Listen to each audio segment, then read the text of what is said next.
Today I discovered that you can be striving for over a decade to sacrifice and show your love and appreciation for somebody and give everything you have, and they still have questions about whether you really love them.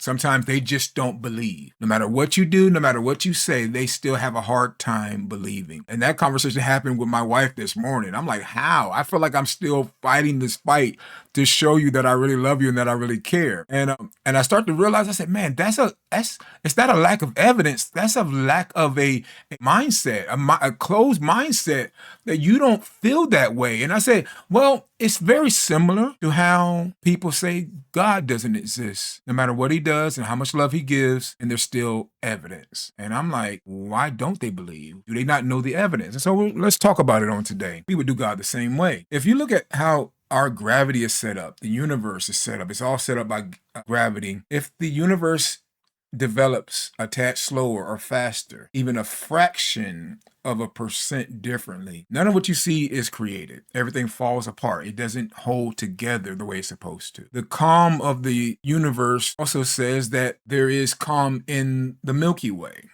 at least on where our solar system is, on the outer edge, on the spiral side, because inside of the Milky Way is very chaotic. There's a lot of stuff going on. There's black holes and cosmic radiation and different things like that. But our solar system just happens to be in the backwoods, in the country, hanging out. Not too much going on there. Very spaced out. Plenty to do, plenty to grow, develop, maybe have some life. In that solar system, it also has, if you look through, the solar system has traveled and has so for thousands upon thousands, millions of years probably, in this thing called the Oort cloud. The Oort cloud has a bubble. It protects. It's a weird bubble just out in the middle of space, just doing nothing.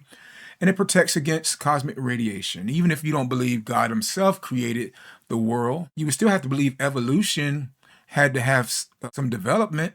But evolution doesn't happen if the Oort cloud is not there to develop it. Somebody put the Milky Way where it was and put the solar system in the backwoods and put the solar system in the Oort cloud. And if we would take it one step further, the solar system gets developed, and then you have this big old gas giant in the hood called Jupiter is out there.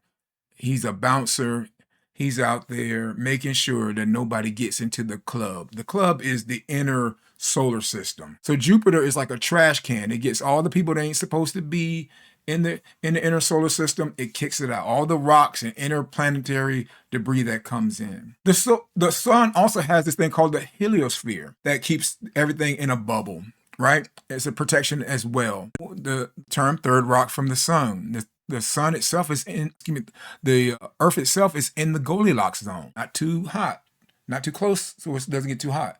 Not too far away, so it's not too cold. And all of this screams that there is a designer. When you look at even our life and how we are built, they're still studying DNA. They got all this technology. They're still studying our DNA.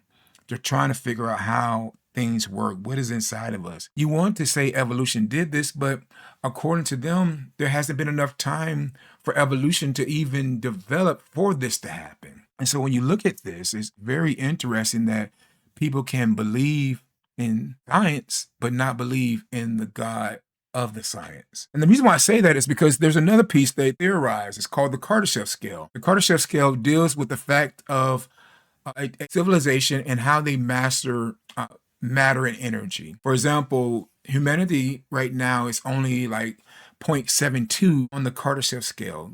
So we haven't even hit level 1. That is the mastery of your planet and getting all the energy, mastering all the energy in your particular planet. I think type 2, if I'm not mistaken, deals with the solar system. Type 3 deals with the galaxy. When you get to type 4 and type 5, type 4 is the mastery of all matter and energy inside of the universe. Quasars and black holes and different things that are out there that we can't even see, that you have complete mastery of. When you get to type 4 and 5, you start looking at an entity that is able to be outside of space and time, but yet be in time and control all. An entity that has all power.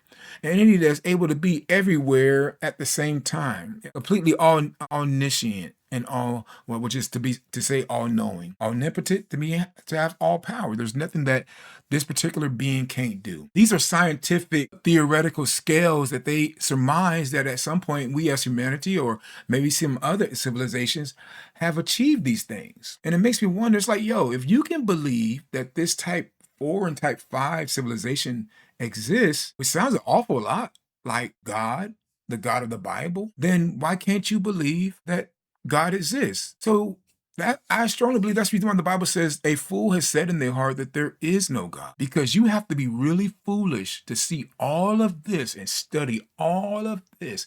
Be a man of science. Forget religion. Just be a man of science and not say that there is a designer, a creator. There's even some that believe that we are currently in a simulation. And if that's the case, if you can believe that we're in a simulation, you have to believe there's somebody who made the simulation. The point I'm trying to make is, like with my wife, it's really a mindset thing. You can receive all the love from somebody, hear all the love, and they can try their hardest, and no matter what you do, unless they can actually come out of that mindset, they'll never believe. Creation, the earth itself, and even this planet and how it performs and how our body performs will tell you that these things don't happen by chance. There's a lot of trial and error that has to go on with evolution, even with that. The way we're designed is too highly tuned and complex to just be a random thing. You are too highly tuned and complex to just be a random person. Find your purpose and your destiny in life. I just wanted to bring that thought to mind. And this is the reason why, whether they know it or not, science proves there is a God. But the problem is sometimes we just don't believe. You have a good one.